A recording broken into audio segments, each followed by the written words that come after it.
1 ounce is worth 28.35 grams, then we are trying to find how many of these 28.3 grams fit in 541. Well, then the answer is just 541 divided by 28.35, right? So fairly, I think most people got this. It was 19 point something ounces. 19.1, yeah. This one, a lot of text, but actually the question was fairly straightforward. You just needed to find the total amount of calories divided by the total kind of, basically, just find the total number of calories. So there are 25 calories in 100 grams of lemon juice and 386 calories on 100 grams of sugar. So there are 386 plus 25 calories. And you divide that by the 600 grams to find the ratio. So you can divide by 3 top and bottom to get 137 calories per 200 grams, right? So hopefully, again, that was fairly straightforward. All right, this one, quite a few people had trouble with. There was always a consistent answer of 14, but actually it should have been 13 cans. And I think it's because people maybe they didn't use the exact values of the decimal points, and the error kept carrying over, and then that led to a different answer than the one you should have gotten. Okay, so basically how to best to explain this is that you need to convert. So it's a really lengthy kind of process. You need to convert from okay, so what we want is the number of cans. You want to convert from meter squared to cans, basically, right? If we're thinking in terms of units. Now, we can't do this in one step, so we got to do meter squared to liters of paint, or actually, yeah, gallons to liters to, wait, sorry, no. You got to convert from meters to foot squared, and then kind of go to gallons, and then liters, and then you can work out finally the number of cans, right? So there's actually 4 conversions you have to do. Now, if you were thinking in terms of just the units, then you could actually do it in one step, like this, right? So what happened here is that I converted from meters to foot squared because this meter cancels out with that. This foot squared cancels out with this foot squared. This gallon cancels out with this gallon. This liter cancels out with this liter, and I'm just left with a can. Right? So this is what you would do if you want to do it in one step. So people did it in a few steps, and as they did, they didn't carry over all the decimal places, and I think that's why people got 13 point something.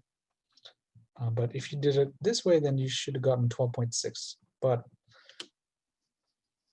anyway, the idea is you want to convert from meters to foot squared to gallon to liter, and then finally to a can. Right. Okay. So in principle, not difficult, but in practice, yeah, there's a lot of moving parts that you needed to think about. Right.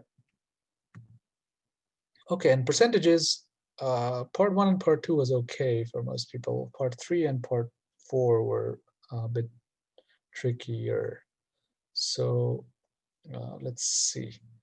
What number is 15% 26? So I think everybody was fine with that. Just multiply 0.15 and 26. And yeah, there's no other shortcut way to do that, really. What number is 20% of 150% of 60? Again, it's the same idea. Of means times, so 0.2 times 1.5 times 60, right? So this is actually what 0.3 times 60, right? So that's 18. Okay. And 48 is 37.5% of what number? So this tripped up some people, and it's because it's worded a bit confusingly, and of course that is the intention. So Chris, how do we do number 3, part 3? So just sorry, so just a quite simple way to do it would be to find 1% and times it by 100, right? Okay. So then if 48 is equivalent to 37.5%, you can just divide by 37.5 to get 1%, then times it by 100. Okay.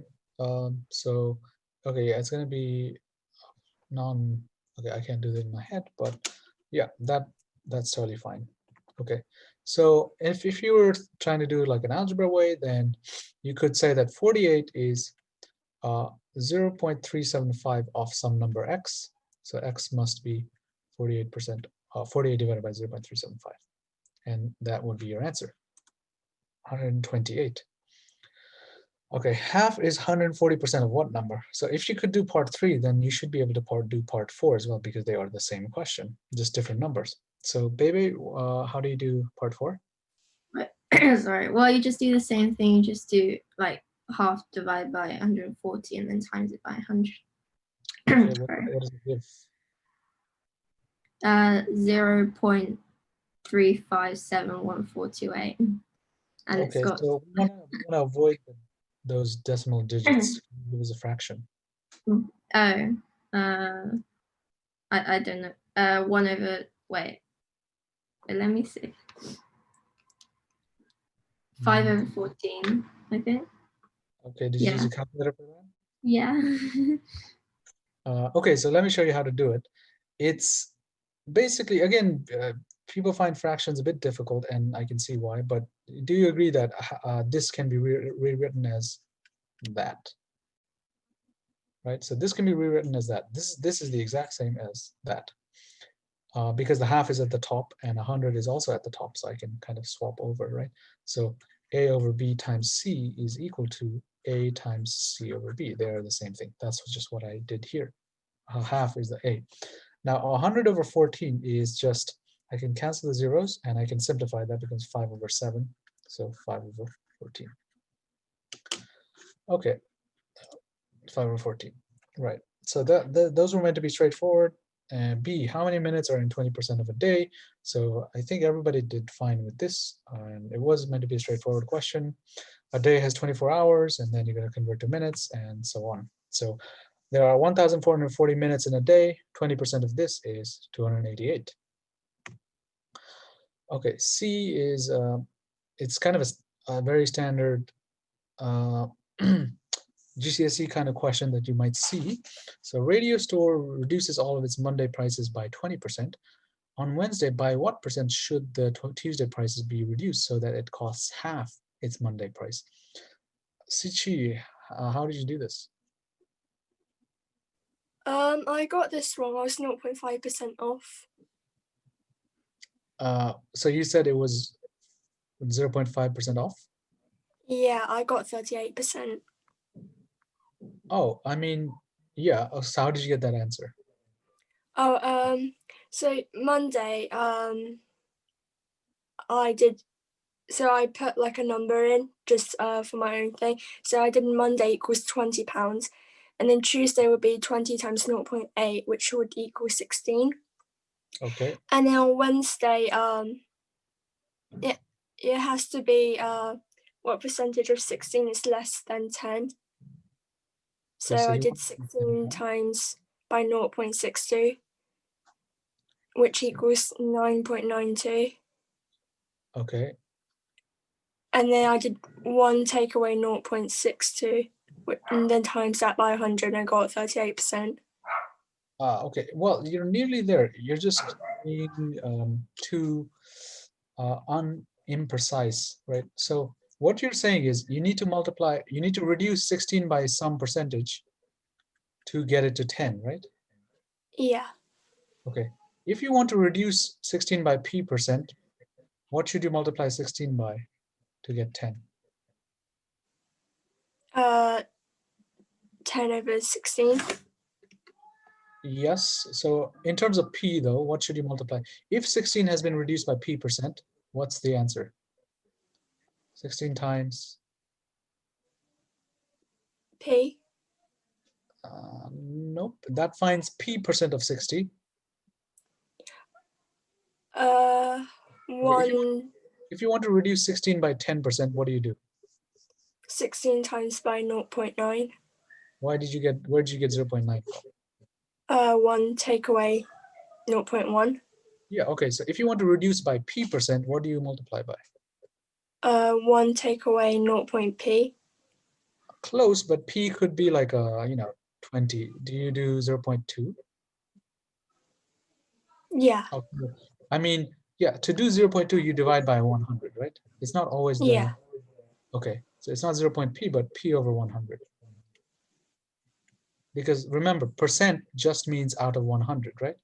So p% is not equal to p, it's equal to p over 100. Okay, and what should the result be if you wanted to be 15% of 50% of the Monday price? 10. Okay, and are you able to solve this algebraically and find p? Yeah. Okay, so, oh, sorry, this is not 100, 10. So Yeah. p, 1 minus p over 100 is equal to 5 over 8, right? Yeah.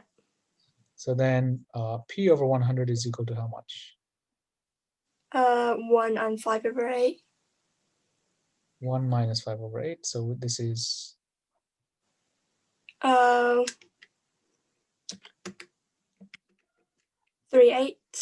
3 over 8. So p is whatever that as a decimal. It should be 37. Wait, sorry, not. Yeah, 37.5%. Okay.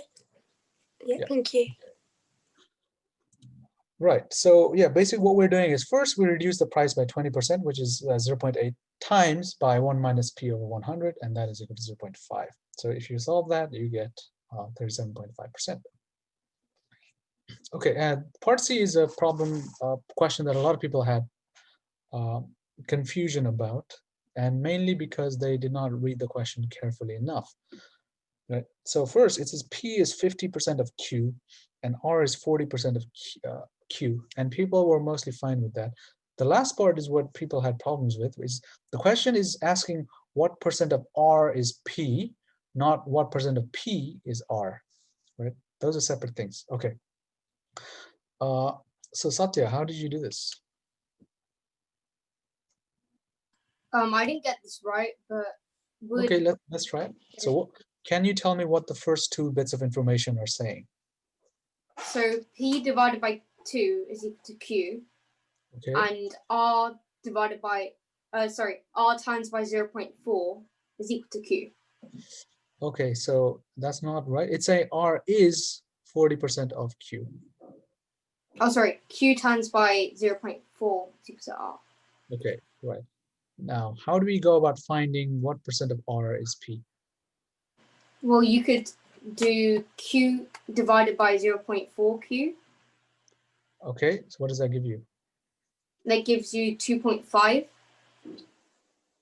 So it gives you, yeah, 2.5. So 2.5 R is equal to Q. So this is equal to P over 2R. Sorry, 2.5 R is equal to Q. Yes. Where did you get that from? Because to get from 0.4 okay, Q right. to Q, Okay, yeah. so you want to find what percentage of R is P. Mm-hmm. So you could divide both sides by, sorry. So you want P rather than Q. So how do you get rid of this Q? Oh. Right, you want a relationship between R and P. Oh, it's the same as P over 2. Yeah. Okay. So P is equal to 5R, right? Yeah. So right now, this is what we are looking for. What percent of P is R? Oh, sorry, what 20%. percent of R is P? Is it 20%? Where did you get that from? Because 1 divided by 5 is 0.2, which is the same as. Okay. So R is, so you're saying R is 1/5 P. Yeah. But actually, this you're right now you're finding what percent of P is R. So this says R is 20% of P. Oh, so would it be 500%? Yeah, 500%. I think, yeah, that should be the right one. Actually, so no, I think when we divided, we did it wrong. Yeah, okay, sorry. Yeah, so you misread the P over 2 bit here, right? So again, P is 50% Q means P is equal to Q over 2, not the other way around. But yeah, the rest of it is right. Okay, so So you just need to write out. So yeah, whenever you're converting from algebra to words to algebra, just few things to keep in mind. Is means equals, and of means times. Right? So R is equal to 40% times Q, and P is equal to 50% times Q. Okay. So here the answer was 125% of R. A lot of people answered it the other way around. They found out that R is equal to 0.8 P, and they said R, or what this is saying is R is 80% of P, which is totally correct, but that's not what the question is asking for. It's asking what percent of R is P. So they're asking P is something percent of R. That's what being asked.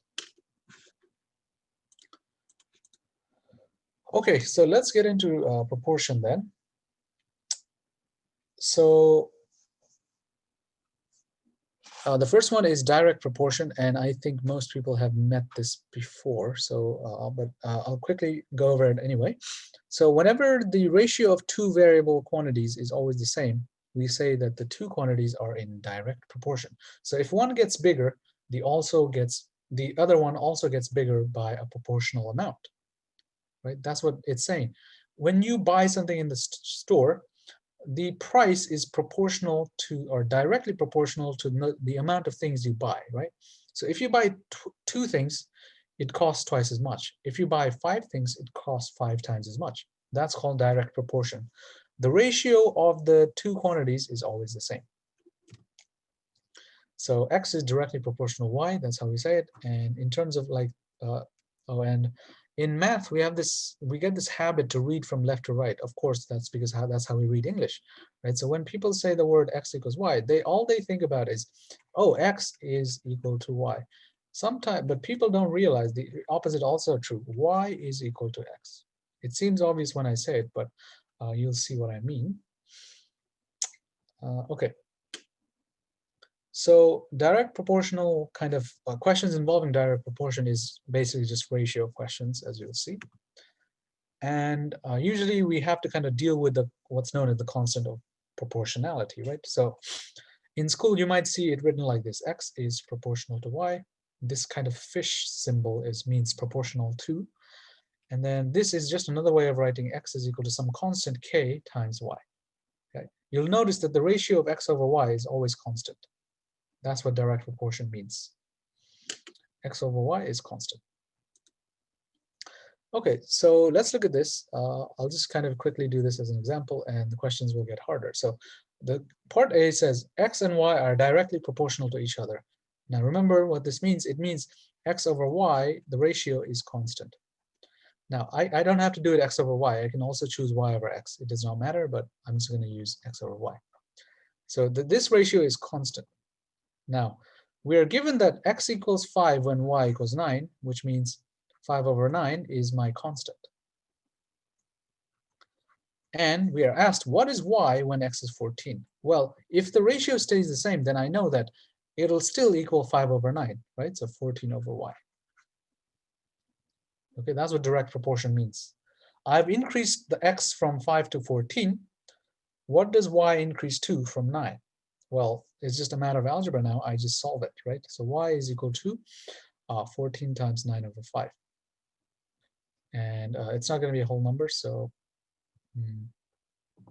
yeah, I'll just skip to the answer. It's 126 over 5.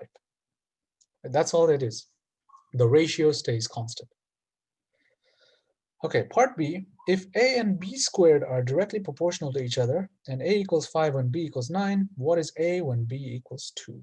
Okay, so here you have to be careful. A is proportional to B squared, not to B. So that means the ratio of A over B squared stays constant. Right, so what this means is we're given the values of A and B. So 5 over 9 squared is equal to A over 12 squared. Right? So then I rearrange for A. A is 144 times 5 over 81.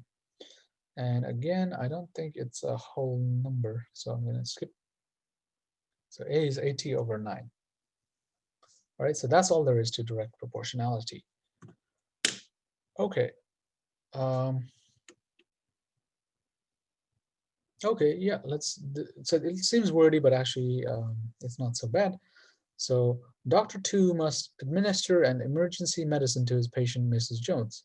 The instructions on the medicine state that a 140-pound person must receive exactly 100 milliliters of the medicine, and that patients of different weights should receive a proportional amount of the medicine. Mrs. Jones only weighs 120 pounds. How many milliliters of the medicine should Dr. 2 administer to Mrs. Jones? Okay. Norman, how do we do this?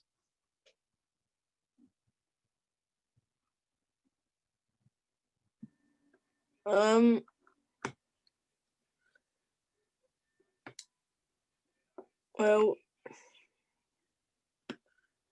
So it says a 140-pound person must receive exactly 100 milliliters of the medicine.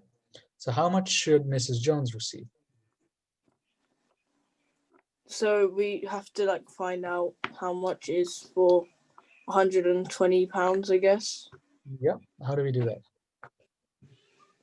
So I have to do 100.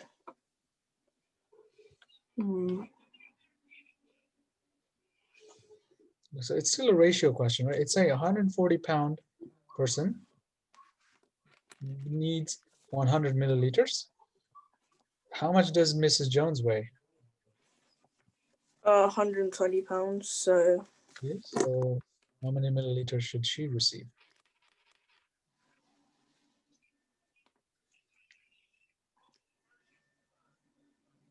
it would be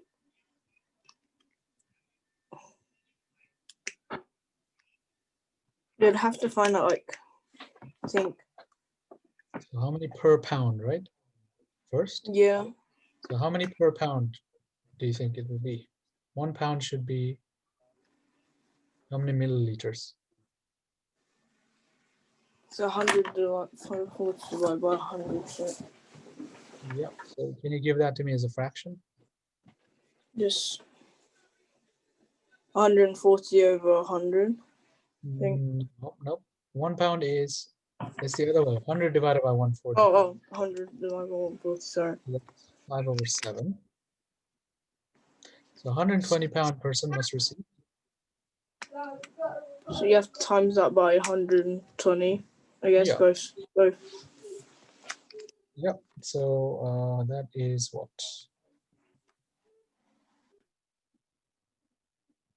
So that'll be 85.7. Right. So fairly straightforward milliliters. Okay. So if you're being exact, it's 85 and 5/7 milliliters. But yeah. Okay. A chocolate chip cookie recipe that produces 30 cookies calls for 2 1/4 cups of flour. If the math club decides to, so apologies for the Americanness of the question. If the math club decides to make 15 dozen cookies for a bake sale, how many cups of flour will they need? Kevin. Would you first wait?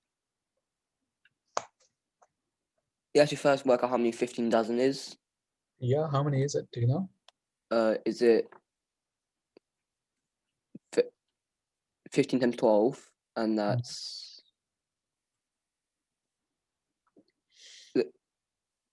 So it's 120 plus 60, so 180. And then you have to do 180 divided by 30. Okay. Which gives you 6. Mm-hmm. And then you do 6 times 2.25. Okay, do you know how much it is? No. Well, okay, let's do distributive law. So 2 plus 0.25. So what is this? So 6 times 2 and 6 times that, right? Yeah. What is it? 12 plus. What's 1/4 of a 6?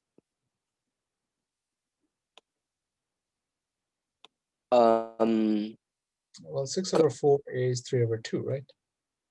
Yeah, I said thing. I said 1.5. I said Oh, 1.5. sorry, here. Okay, so it's 13.5 cups of flour. Okay, so direct proportion, I think everybody's familiar with it, and yeah, the questions are not too bad. Okay, Lewis wishes to make a scale drawing of his mansion.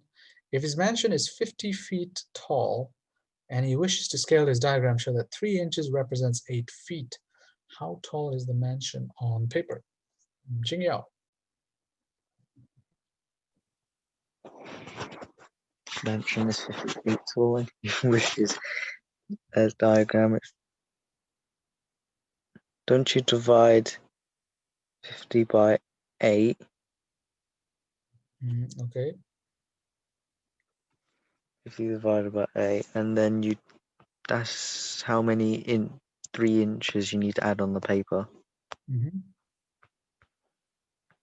which is 50 divided by 8, that should be 6.25. And 6.25 times 3 is 18.75 Okay, yeah, that works. inches. 13 3/4 inches. Yeah. Okay, so yeah, the direct proportion questions are okay. Now, inverse proportion is kind of like the opposite. So remember, direct proportion means the ratio stays the same, constant value. Inverse proportion is when the product of the two quantities stays the same, right? The reason it's called inverse is because let's say A and B are inversely proportional to one another. That means AB stays constant. Now, if I decide to call this constant K, for example, then A is equal to K over B. So you see, A is inversely proportional to B, right? Inverse because it's 1 over. Proportional to B. Okay, so what this means then is that if A gets bigger, B gets smaller, right? So it's inverse. So X is inversely proportional to Y is inversely proportional to X. So yeah, to solve questions, we can just write xy equals k, and k is a constant, which we call the constant of proportionality.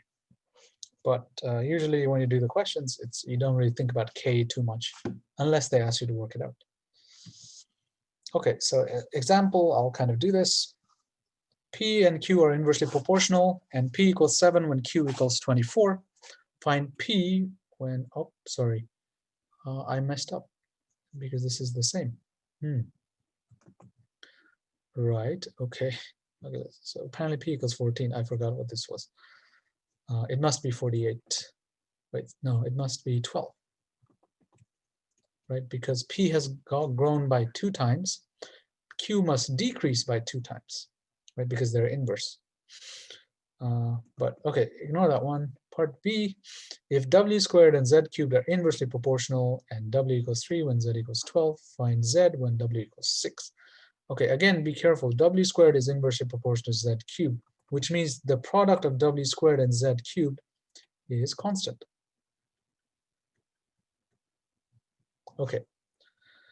Now, W equals 3 when Z equals 12, and find Z when W equals 6. So what I can do is W squared times 12 cubed is equal to Z that I'm trying to find times 6 cubed, right? Because it stays constant, I can set these two equal to each other, right? Regardless of what value W and Z are. Now I just rearrange to find Z. So 3 squared is 9, 12 cubed, I don't know, 144 times 12. Okay, 6 cubed, that one, I think it's 216. But anyway, actually, there's an easier way to do it. So it's 9 times 12 cubed over 6 cubed. But 12 cubed over 6 cubed, if you remember your power rules, is the same as 12 over 6 cubed. So this is 9 times 2 cubed, which is 8. So it's 72. Okay, but that's the main idea. You have to recognize that this is true first. And because it's constant, I can set 2 different values of W and Z equal to each other. Oh, okay, so I messed up there. Oh, because I didn't find Z, right?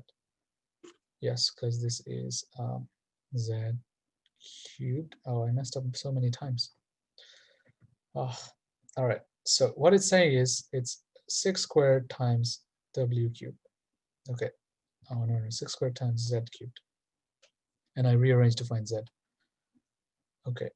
Well, anyway, the answer is 6 cube root of 2.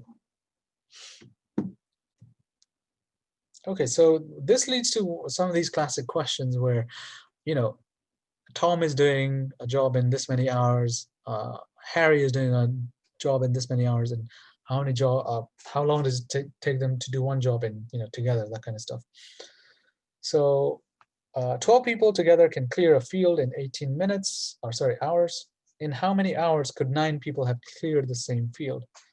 So hopefully people can see this is an inverse proportion, right? A lot of people, when they are not thinking about the question, they will just say, oh, it takes half. But actually, no, if there are fewer people, it takes longer time to clear the field.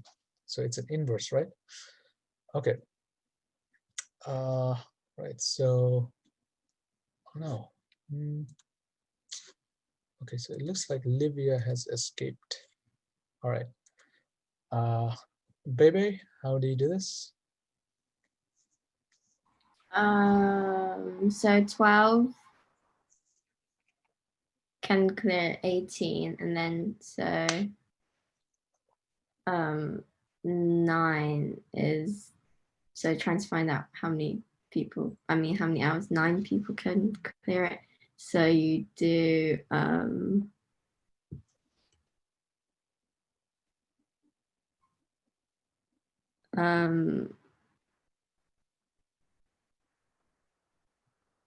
I'm not sure where to start.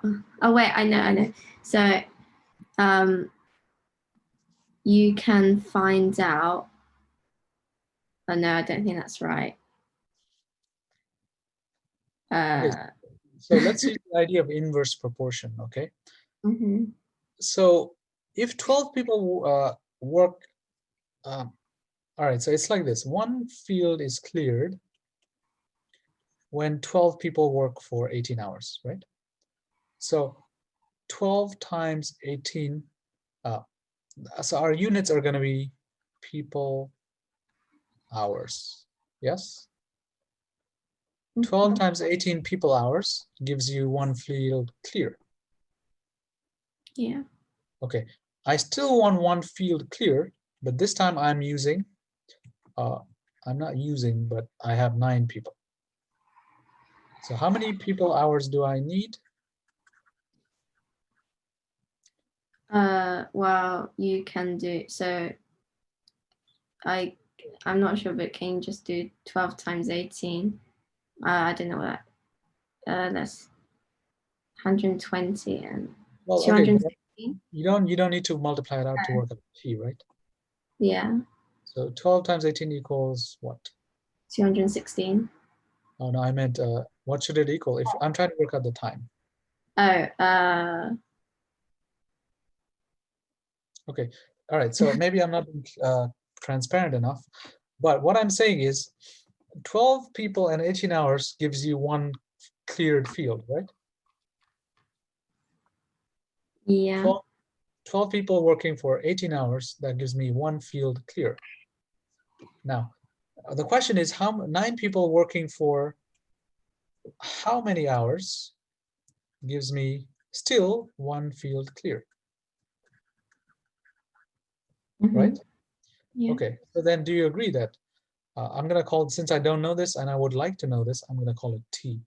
So do you agree that 12 times 18 is equal to 9T? Yeah.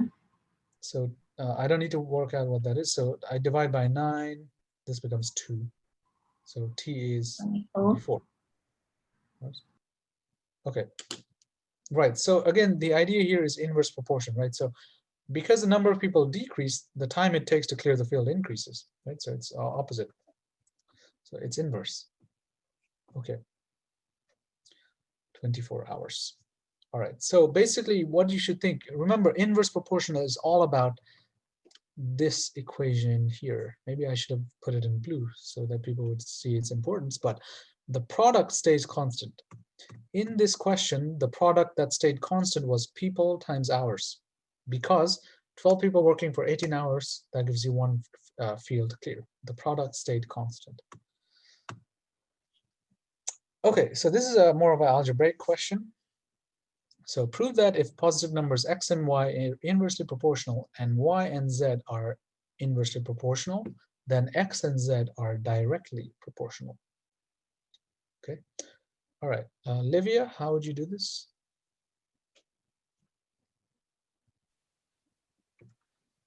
I'm not sure. All right, let's go one by one. What does it mean if x and y are inversely proportional? Means that x, y are constant. Yeah, so x, y is constant. Okay, and what does it mean if y and z are inversely proportional? Y, z are constant. Yeah, well, you should be clear. You mean the product y and z is constant, right? Not Yeah. them separately. Okay, we are trying to show that x and z are directly proportional. Okay, what does it mean if x and z are directly proportional? It means x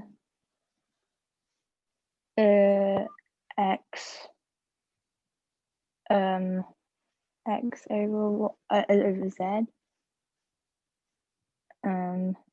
equals constant. Yeah, okay, so just FYI, these constants don't all have to be the same, right? So this could be, I don't know, 7, this could be 2, this could be -8. They don't necessarily have to be the same. So in order to kind of show that, I'm going to call this K1, K2, and K3. Okay, now, I don't know this yet, though, in principle, right? The question is saying, if this is true, then this must be true. That's what we're trying to show. So I can't assume this yet, right? That's like assuming the answer to answer the question. Okay, so how do I, Livia, how do I go from this and show this? Can you see?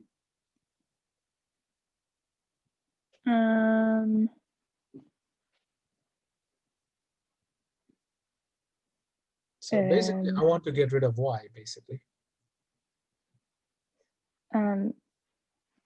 X, y over y, z. X, y over y, z, what does this equal? Equals to so look at the right-hand sides. K1 over K2. Yep. Okay, now what happens here? Can you simplify this? Into x over z. You cancel out the y. Yes, and K1 over K2, that's just another constant, right? Yeah. Okay, so when you divide two constants, of course, it's another constant. Okay, so that's exactly it. That's all the question was asking. Because x, y, and y, z are kind of inversely proportional, x and z are directly proportional. Okay, and you just show that with math. All right, so all this is saying is that if you increase x, y decreases, and because y decreases, z increases, and x and z must be directly proportional because if x increases, z also increases. Okay, and that's all we are doing there. All right, the last type of proportion that we're going to be talking about, and arguably the most kind of tricky, is joint proportion. So previously, all we've been talking about is two quantities varying, x and y, right? They're the ones changing. Now, sometimes we have situations, actually, most often we have situations in which more than two quantities are varying, right? So for example, in like you've seen in physics that, distance is speed times time. So that's three quantities, right? Distance, speed, and time. They're all related. Okay, so, and that's what we kind of joint proportion studies. So if, let's say, x is jointly proportional to a group of other variables, then x is either directly proportional or inversely proportional to kind of all of these things, right? So an example will make this clearer. So if x is jointly proportional to y and z, then x is proportional to y and is proportional to z directly. So I can write that as x is equal to kyz. Okay, so what I'm saying here is that pretend z stays constant, right?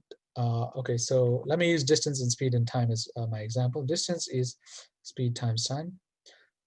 Okay, so let's say my time stays constant, even though it is a variable. Let's say I always drive for 1 hour. If I drive at twice the speed, I drive twice the distance. Right? That's okay. Now, let's say I keep my speed constant. I drive my car at the same speed. If I drive for twice as long, I travel twice as far. So this is joint proportionality. Okay, it's just pretend one of them is constant, the other one will still increase. If I keep y constant and I increase z, x will increase. And if I keep z constant and I increase y, then x will also increase. Right? That's all that's happening. And if they both increase together, x will increase, and blah, blah, blah. Okay. So when we say x is jointly proportional to y and z, we mean that x is directly proportional to y, and it's also directly proportional to z. The way to write it is like this. Okay, x is k, y, z. And of course, if you rearrange x over y, z is equal to k. That's also valid. Okay, so this one's a bit mouthful to read, a bit of a mouthful to read, but yeah, it's about woodchucks. I don't know if people have heard, how much woodchuck could a woodchuck wood if a woodchuck could chuck wood. The kind of what do you call it? It's like singers use that to kind of prepare for their performance, to get their mouth moving. Okay, so this question is 5 woodchucks would chuck 8 pieces of wood in 2 hours if a woodchuck could chuck wood. Oh, okay, this is going to be a mouthful, so I'm going to ignore that. It seemed like a good idea at the time. How much wood would one woodchuck chuck if for 1 day? Okay, right. So rereading, what the question is saying is that 5 woodchucks can chuck 8 pieces of wood in 2 hours. How much wood can one woodchuck chuck in 1 day? Right, that's what it's asking. So 3 variables. Number of woodchuckers, or woodchucker just means cutter, so I'm going to say woodcutter. Pieces of wood, that's another variable. And time, that's another variable. So you see 3 variables, right? And they are all related. Okay, now the first hurdle is to figure out which is directly proportional to what. Okay, so here you should just think to yourself and ask yourself a few questions. Keep one of these constant. Let's say I keep the number of woodcutters the same. Then if I want to cut twice as many pieces of wood, I need twice as much time. Okay, so that's giving you an idea that the time, okay, actually, no. So if I want to cut twice as many pieces of wood, I need twice as much time. So that's one thing. Keep that in mind. Let's keep the pieces of wood constant. If I have twice as many number of wood cutters, then the time takes half as much if I want to cut the same amount of wood. Right? And lastly, I keep the time constant. If I have twice as many number of woodcutters, then I can cut twice as much wood. Okay, so calling this x, y, and z, x, y, and z, it seems that, I should have written this down as I went, but it seems that the pieces of wood is proportional to the number of woodcutters and the time. So hopefully this makes sense, right? If I keep z constant, then if I have twice as many woodcutters, then I have twice as many pieces of wood. If I keep the number of woodcutters the same, then if I have twice as much time cutting wood, then I cut twice as many pieces of wood. Right? So hopefully people agree with that. So it's getting your head around the what's proportional to what. Okay, so people should first of all recognize the variables. So in this case, there are 3, and you should recognize what is proportional to what. Y is directly proportional to x. Right? The number of pieces of wood is directly proportional to the number of wood cutters. If you have twice as many wood cutters, you cut twice as many pieces of wood. Y is also directly proportional to z. If you have twice as much time, you cut twice as many pieces of wood. The way to express that mathematically is like this. Okay, and again, we use the same rule. Y over xz is a constant. So the question gives me some values. 5 woodchucks can chuck 8 pieces of wood in 2 hours. So I can write this as y is 8, because y is the pieces of wood. X is the number of woodcutters, so that's 5. And Z is the time, which is 2 hours. Now, because this is a constant, this is also true for 1 woodchuck. So the number of wood, which is what we're trying to find out, let's say P, this is divided by the X, which is the number of woodcutters, which is just 1, and the time, which is 1 day. Now, I wrote this in hours, so I have to write the other one in hours as well. So it's 24 hours. So P is given by 8 over 10 times 24. So what is that? That's 4/5 of 24, but that doesn't make it easier. So it's 8 times 2.4. So that's 16, so 19.2 pieces of wood. Okay, so hopefully it's a complicated kind of process, but once you do more practice, it should get easier. But the first step is always to recognize the 3 variables that are kind of affecting each other and try to see which one is affecting what. Okay, and basically in the end, the answer, doing the question is actually not too long. It's thinking about the question that is tricky. Okay. Right, so let's try some questions. Hopefully this one's kind of intuitive. So, right, one day Dale drove 100 miles at a constant rate. How far would he have traveled if he had doubled his speed and tripled the length of the time he drove? Norman, how do you answer this?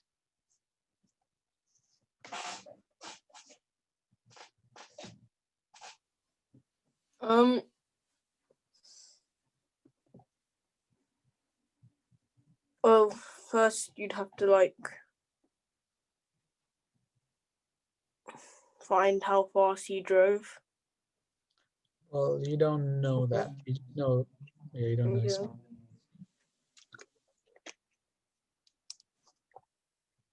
So if he drove 100 miles at a constant rate, if he doubled his speed,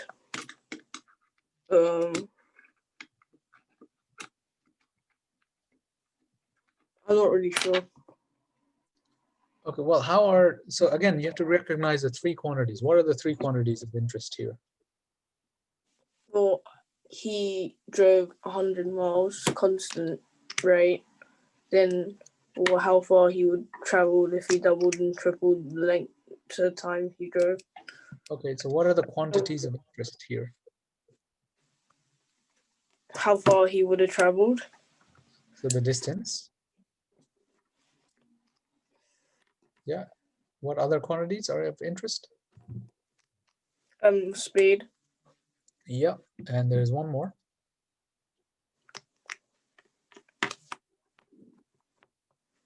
How far he traveled, I guess. I already wrote that, distance. And yeah. Length of time. Yeah, so just time. Okay, how are these 3 quantities related?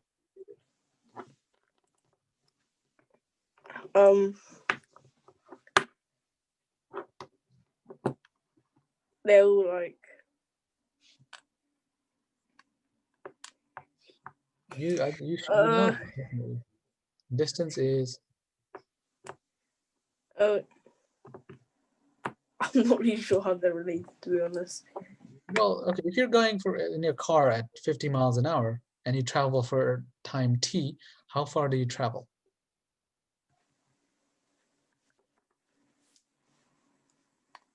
Speed is distance over time. Yeah, so distance is speed times time. Okay, now Dale doubles his speed and triples the length of time. So how much distance does he travel now?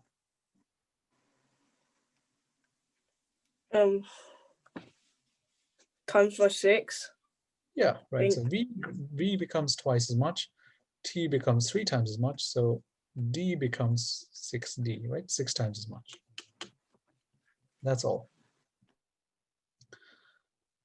All right, so he would travel 600 miles in that case.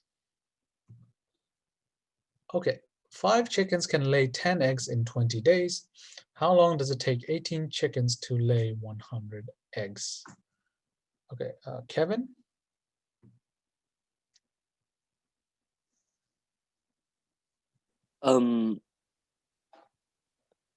So will you first do a, no, wait, no.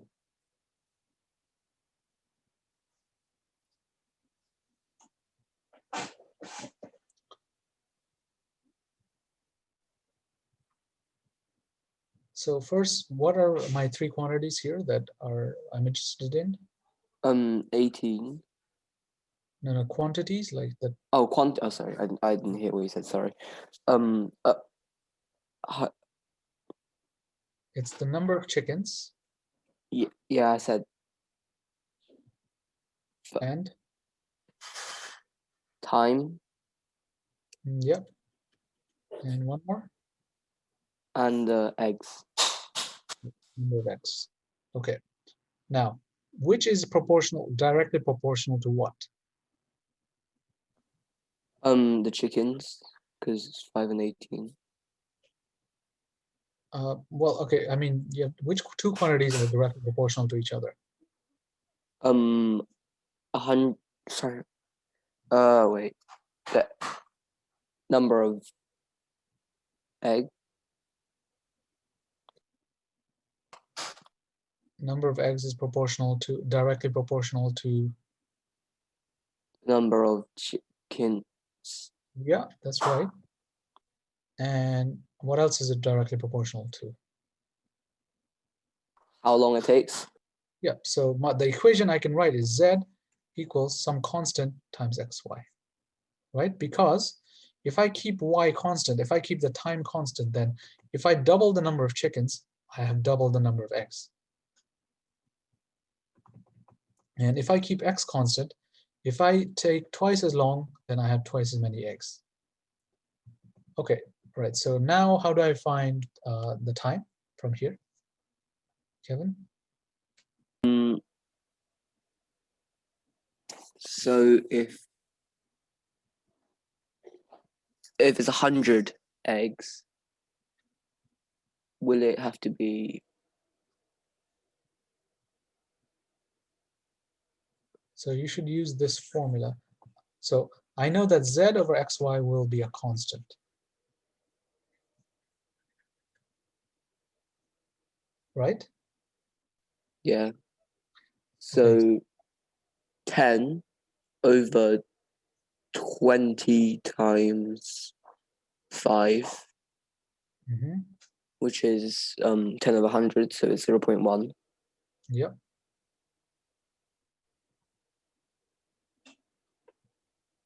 Yeah, what does it equal? 0.1. Well, I mean, you should set it equal to something else where you have the variable. That 10 over 100. Yeah, no, I mean, okay, yeah, this is 0.1, but how do you find how long it takes for 18 chickens to lay 100 eggs?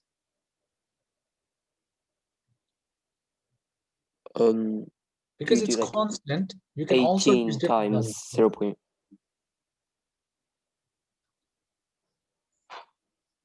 So it'll be So what's the value of Z that you're interested in? The value of Z is 100. Divided by? It's still Z over XY because it's constant. So it'll be 100 over 18 times 0.1. No. Oh, I mean, okay. So, right. Okay, that's fine. So yeah, to work out the time, you can do that. So it's 100 divided by 1.8, right? So, okay, it's not a nice number, it seems. So it takes 55.6 days. Okay, so all you need to do is recognize which one increases with what, and then kind of form the equation. Okay, I mean, I say all you need to do, it is tricky, so it takes some practice. Okay, so suppose A is jointly proportional to B and C, right? So if A is 4 when B is 8 and C is 9, what is A when B is 2 and C is 8? Now remember, what does jointly proportional mean? So for Jingya, how would you do this?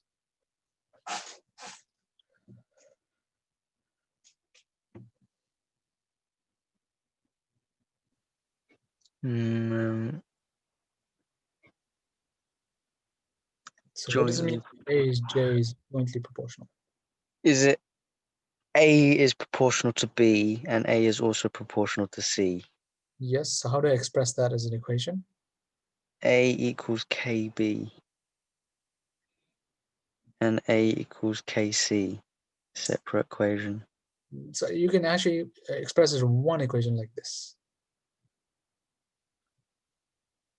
A is KBC, yeah, because A is proportional to B and it's proportional to C at the same time. Oh, okay. So when Right. when A is 4, 4 equals K 8 9 times 9. Mm-hmm.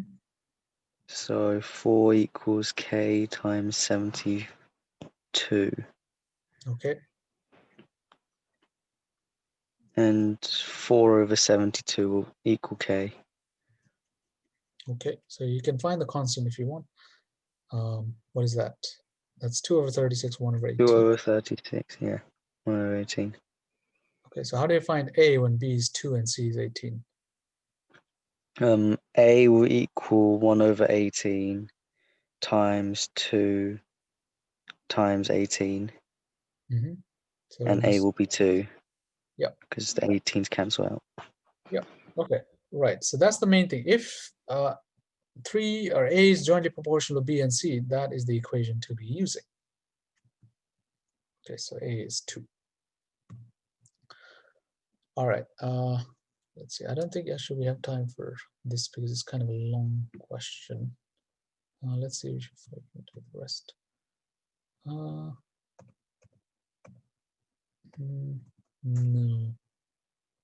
Okay, well, this one maybe. All right. So Flo and Carl are each reading a 500-page book. Flo reads 1 page every minute. Carl reads 1 page every 50 seconds. Flo starts reading at 1 and Carl starts reading at 1:30. When will Carl catch up to Flo? Okay, Satya, how would you answer this? Because Flo reads 1 page every minute, that means she'll take 500 minutes. Okay. And Carl will read 1 page every 50 seconds. So 500 times by 50 is 25000. So 25,000 seconds. What seconds? Yeah. Yeah. And then 25,000 divided by 60 is equal to 416.6 minutes. Okay. And then because Flo starts reading at 1 and Carl starts at 1 minute 30. I'm not really sure. Would you? Well, so they don't necessarily finish the book by the time Carl catches up, right? So Yeah. instead of talking about the entire book, you should think about how long it takes, or after M minutes or X minutes, right?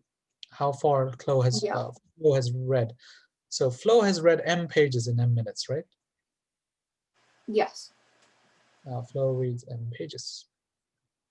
How many does Carl read?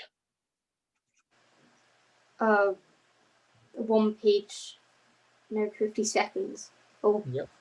So 1 page, 5/6 of a minute. So M pages in. Wait, so could you just find every 3 minutes they will catch up, because 60 seconds times by 50 is 300 seconds. Okay. Yeah, you can. Yeah. So it's like a low multiple question. 5 minutes. Yeah. you should check every 5 minutes and see if they've already caught up. Yeah. Okay. So I know you like doing this manually, but you want to get the answer kind of with the equation. So the way you're describing is totally fine, and you could do that, but it just takes a long time, right? So okay, we're gonna kind of cut things short here because we're running out of time. But yeah, what you're saying is also fine. So turns out Carl will catch up with Flo after 150 minutes. So at 4. Okay, so just quick recap. X is directly proportional to y means that the ratio of x over y is constant. If x is inversely proportional to y, that means their product is constant. And if x is jointly proportional to y and z, then x is proportional to y and z at the same time, directly. Okay, so those are the main things, right? And that's what your homework will be based on. All right. Okay, so thank you everyone for your attention. As always, I'll see you next time. Okay, bye. Oh. Thank you. Mhm.